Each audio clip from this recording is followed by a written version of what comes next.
Very good morning student. So हम लोगों ने केमिस्ट्री में केमिकल बॉन्डिंग खत्म किया है।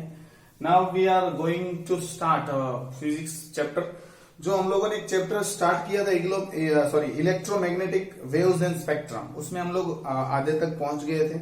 हम लोगों को स्टार्ट करना है वो है experiment to show that prism does not colour white light. देखो एक प्रिज्म है, हमको पता है प्रिज्म में डिस्पर्शन होता है। डिस्पर्शन हम लोगों को पता है, splitting of white light into 7 it's constituent colour. तो आपको 7 कलर मिलेंगे, ठीक है। विबग्योर वो भी आपको पता है, ठीक है। नीचे से विबग्योर स्टार्ट करो। अब इसमें से किसी एक आप ऐसा यहां पे कार्डबोर्ड लगा दो और कोई भी एक जो लाइट है, मतलब जो 7 कलर है उसमें से एक लाइट को पास होने ऐसा कुछ अरेंजमेंट करे, वहां पे होल कर दे। उसके बाद फॉर एग्जांपल ये इंडिगो है अथवा तो ब्लू है, ऐसा सोचो। ब्लू लाइट यहां से जा रही है। अब वो ब्लू लाइट को आप प्रिज्म में से पास करो।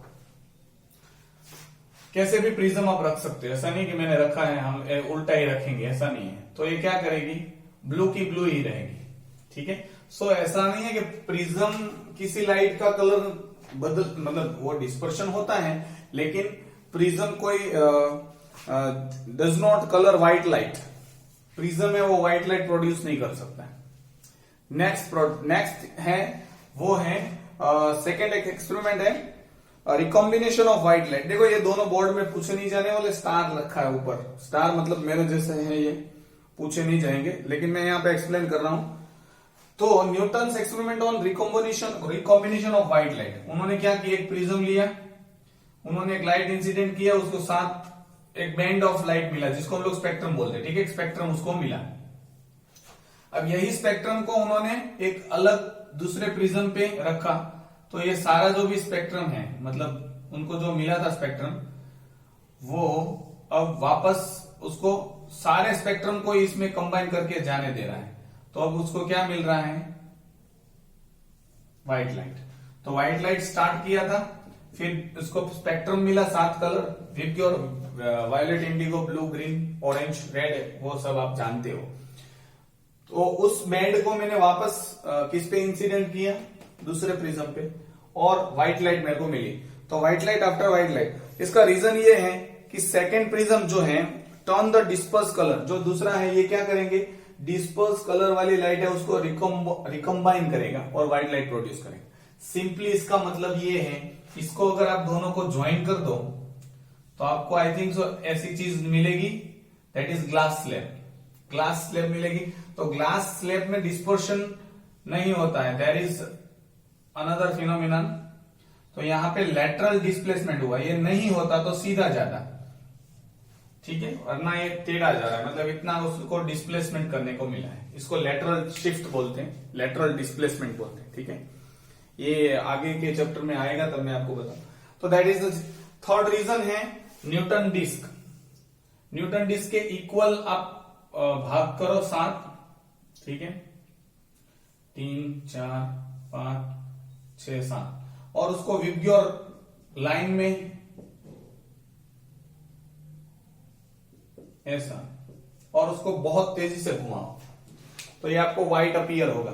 ये वायलेट कलर करना है, यहाँ पे इंडिगो, ब्लू, ग्रीन, ऐसे अलग अलग कलर करने हैं 7, और उसके बाद उसको घुमाना है। इसका रीजन क्या है, हमारी आंख में परसिस्टेंस ऑफ विजन, कोई भी इमेज हमारी आंख में कितनी देर तक रहती है, 1/16 पार्ट, आपने पढ़ा होगा। इसीलिए जो मूवी चलती है, अभी तो नहीं, पुराने समय में जो मूवी चलती थी उसमें वो 16 छोटे छोटे फोटोग्राफ्स कंटिन्यूस, आपने वो बुक देखा होगा कि बुक को कोई ऐसा करता है तो कंटिन्यूस एक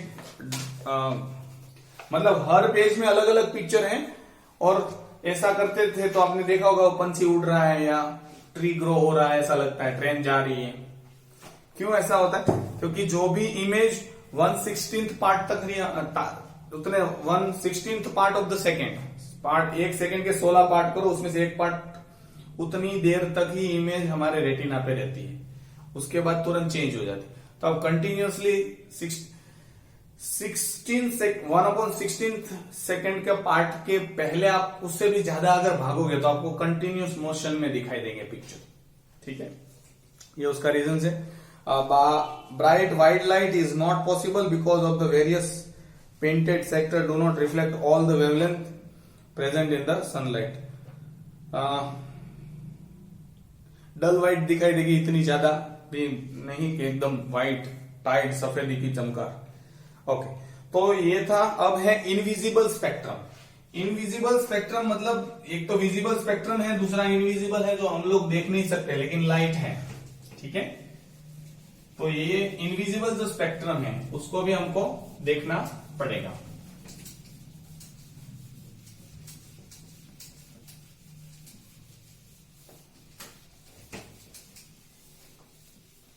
ओके, तो नेक्स्ट इज इनविजिबल स्पेक्ट्रम। हम लोगों को पता है इनविजिबल स्पेक्ट्रम मतलब region of the spectrum which do not excite the retina. Visible spectrum of light क्या हम लोगों ने शुरू में बोला था, visible light which stimulate retina to perceive the that image और लाइट को परसीव करेगी। लेकिन कुछ ऐसी लाइट हैं जो रेटिना को मतलब स्टिमुलेट नहीं कर सकती, इसलिए हमको दिखाई नहीं देती, इसलिए उसको हमको इनविजिबल स्पेक्ट्रम बोलते हैं। तो इनविजिबल स्पेक्ट्रम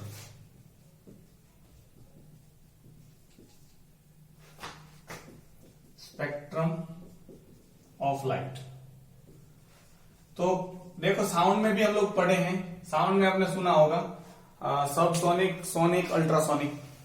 ठीक है, जिनकी फ्रीक्वेंसी 20 से 20,000 हर्ट्ज है वो ऑडिबल साउंड है, उसको सोनिक साउंड बोलते हैं।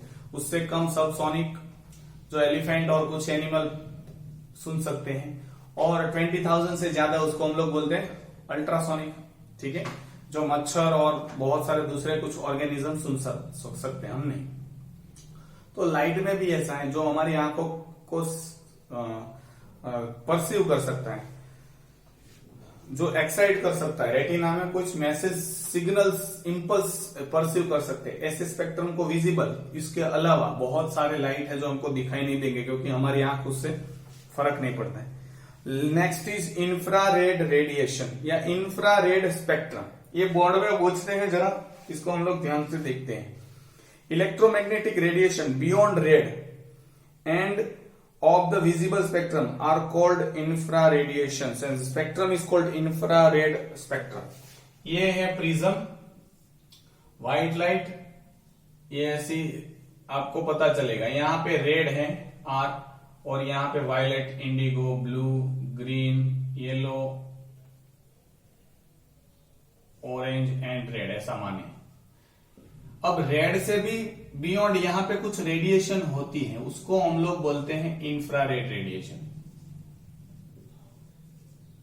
ठीक है, इंफ्रारेड रेडिएशंस ये रेड से बियॉन्ड होती है।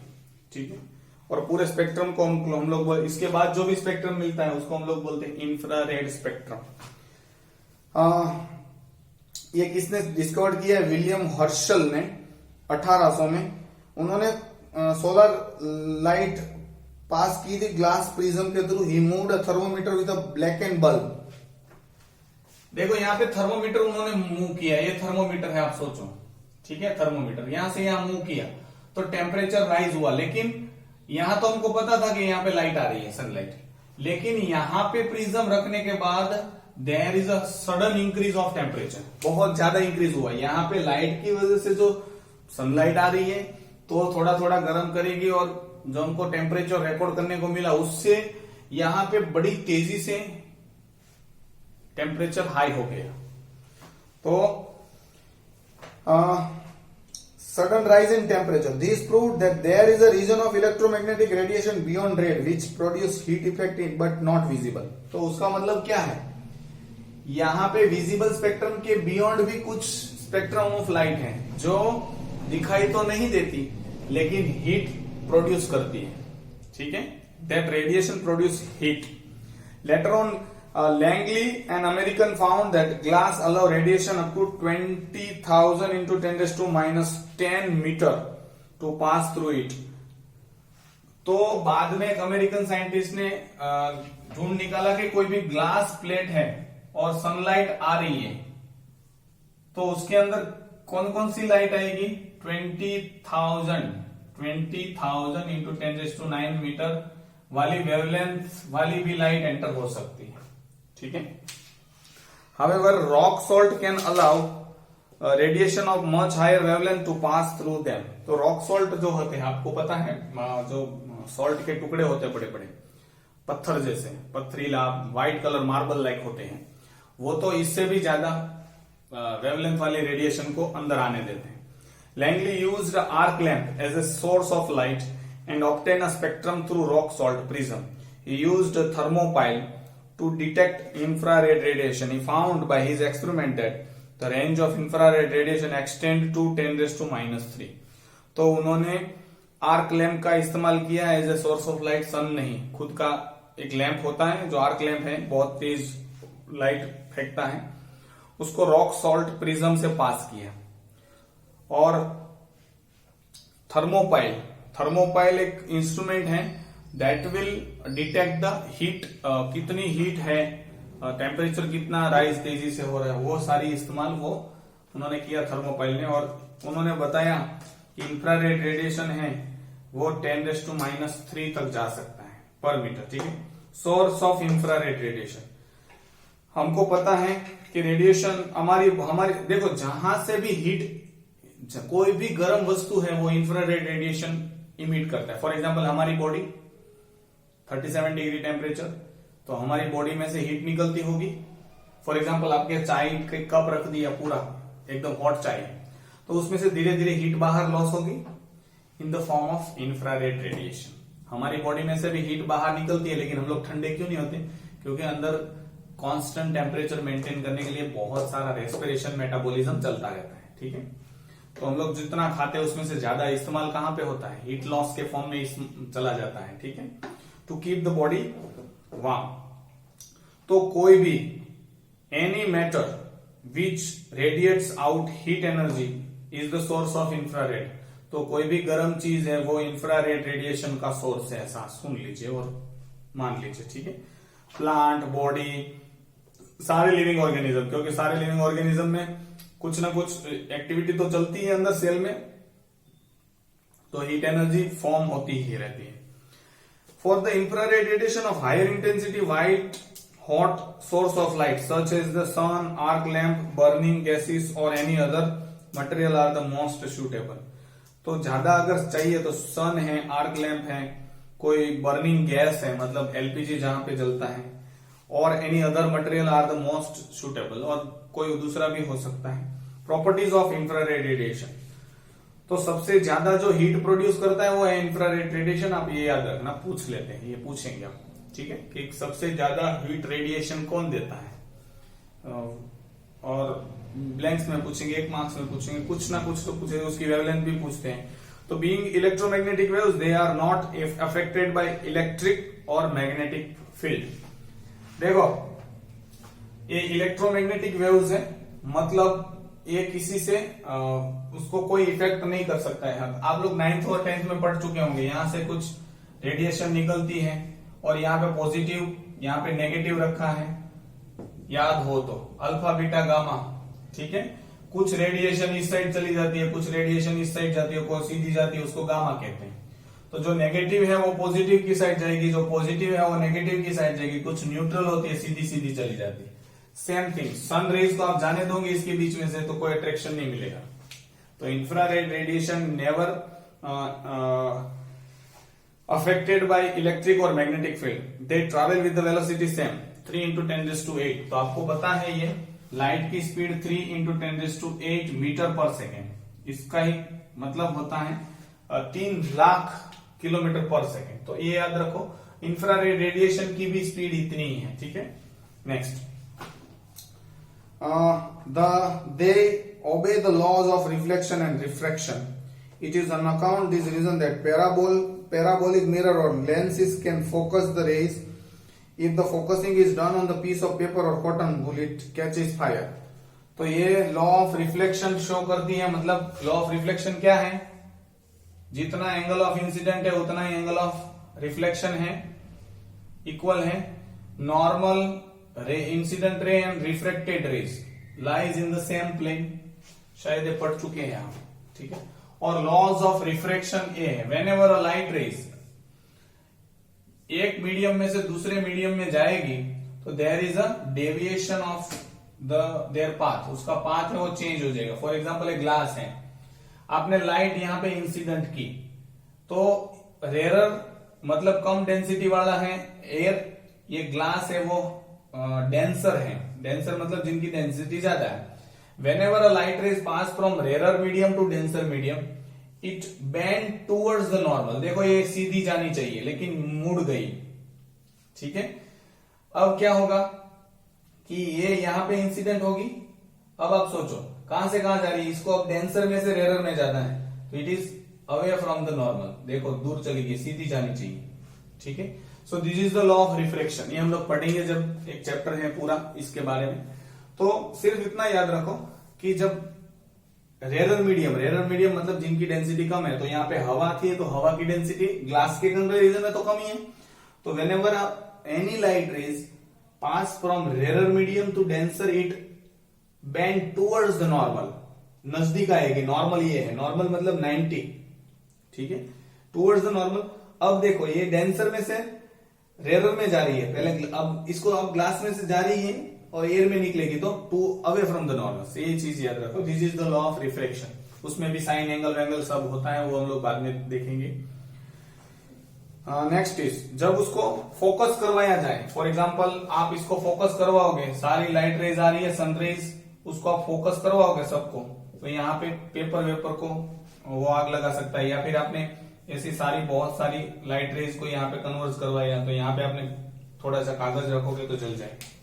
Third, their wavelength between 8000 into 10⁻³ so they can be easily absorbed by glass. If the wavelength increase beyond 20,000 they can easily pass through the rock salt।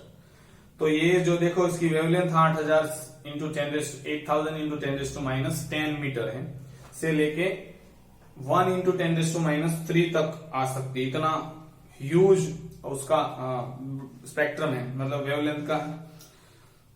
ये glass में easily आ सकते। ये glass क्या कर रहे हैं, क्यों ऐसा कह रहे हैं, देखो अगर आपके पास, आपने देखा होगा फोर व्हील को पार्क किए हैं गार्डन में और वहां पे धूप आ रही है, तो क्या होगा, आपने ग्रीन हाउस भी देखा होगा। तो ठंडे प्रदेशों में ये हॉट सीजन में उगने वाले, ग्रो होने वाले प्लांट को अगर वहां पे उगाना है तो ग्रीन हाउस होता है, ठीक है। फॉर एग्जांपल पूरा ग्लास का घर है, अब सनरेज आएगी तो उसमें हीट रेडिएशन होती है, अंदर आ सकती है, बाहर इंफ्रारेड रेडिएशन नहीं निकलेगी, इसलिए अंदर का जो घर का टेम्परेचर है वो बढ़ा रहेगा। जैसे फोर व्हील अगर पार्किंग की है तो कार में क्या होगा, फॉर एग्जांपल एक कार है ऐसा सोचो, और ठीक है ये कार है, अब यहां से लाइट, क्योंकि यहाँ पे ग्लास विंडोज होते हैं, विंडोज भी ग्लास के हैं, तो लाइट रेज जा सकती है इंफ्रारेड रेडिएशन, तो अंदर जाएगी फिर बाहर नहीं निकल पाएगी, थोड़ी देर के बाद अंदर का टेम्परेचर बहुत हाई हो जाएगा, and that leads to the intense heating inside the car. Car के अंदर बहुत जबरदस्त हीट आपको देखने को मिलेगी। दैट्स व्हाई ये बोल रहे हैं ग्लास ग्लास ग्लास ग्लास, ठीक है, हर बार बोल रहे हैं ग्लास को पेनिट्रेट करेगी, ये करेगी, तो इसका सीधा मतलब यहाँ पे मैंने आपको समझा दिया, ठीक है। Next, they can be detected by thermopile or thermometer with the blackened ball as they produce heating effect।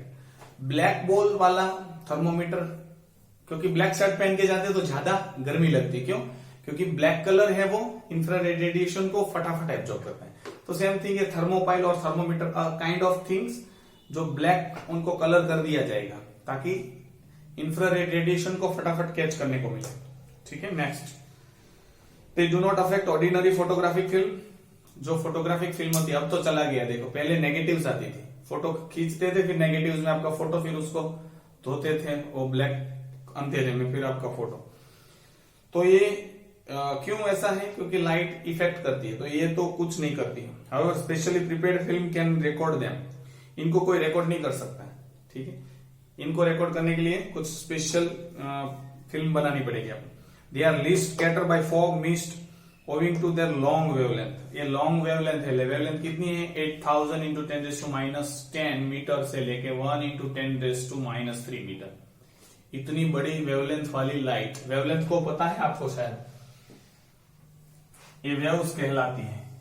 ठीक है, तो यहां से लेके यहां तक की जो डिस्टेंस है उसको हम लोग वेवलेंथ बोलेंगे, या तो फिर दो क्रेस्ट, ऊपर वाला क्रेस्ट है नीचे वाला ट्रफ है, उसके बीच का डिस्टेंस को हम लोग वेवलेंथ बोलते हैं, या तो दो ट्रफ के बीच का जो डिस्टेंस होता है, ठीक है, उसको भी हम लोग वेवलेंथ बोलते हैं और उसको हम लोग लैम्बडा से रिप्रेजेंट कर सकते हैं। ठीक है, सबसे ज्यादा रेड की है इसीलिए लीस्ट स्कैटर्ड होती है। स्कैटर मतलब बिखर जाना, इसीलिए सारे डेंजर साइन होते हैं वो रेड से क्यों होते हैं, क्योंकि it is not scattered by any fog, mist और धूल मिट्टी बीच में नहीं आएगी, वो सीधी दिखाई देगी आपको। वो जब वो लेसन आएगा तब मैं आपको बताऊंगा कि स्कैटरिंग क्या होता है। ठीक है,